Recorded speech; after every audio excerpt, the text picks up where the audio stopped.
particular maxillary frenum release, we're using a 2940 erbium laser with a 600 micron tip. Always keep in mind to use the least amount of power needed to attain your clinical objective. In this particular case, we're starting off dry here at a high hertz and low power setting, approximately 50 hertz, 30 to 40 millijoules. Always have taut pressure on the lip, and we're trying to release those fibrotic bands between the centrals.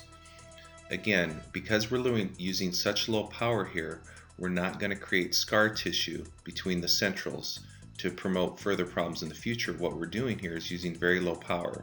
So to start, we're going to start dry because dry cutting is very aggressive.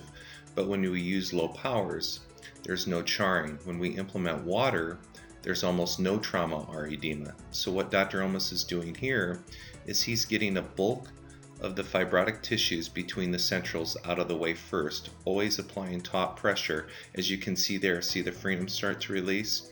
So he's always applying pressure because the fibrotic bands tend to make themselves more visual to you. So he's got most of them out now. So what he's done is he's turned on the water. Why? Because the water reduces trauma and edema. Erbium lasers interact with water.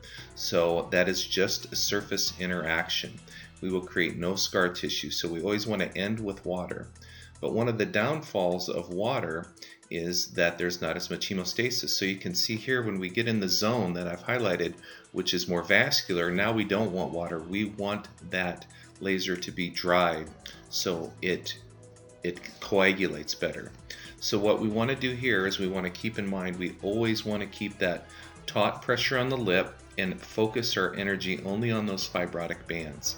As you notice here, it would have helped if one of his assistants could have grabbed that tissue and pulled it, because it's just defragmenting all that surface tissue. So we could have maybe ablated it in more of a cut as opposed to a later time there. It would have went a little bit quicker.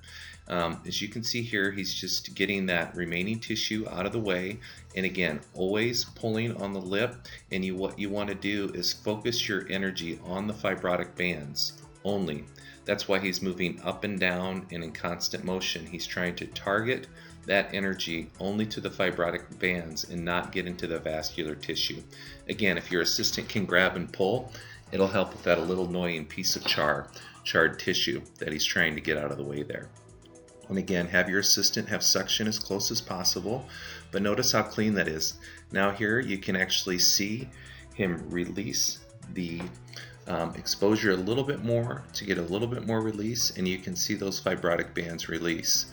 Now what Dr. Olmos is doing is he's turned the water back on, and he wants to create an intentional slight scar tissue here by scoring the periosteum.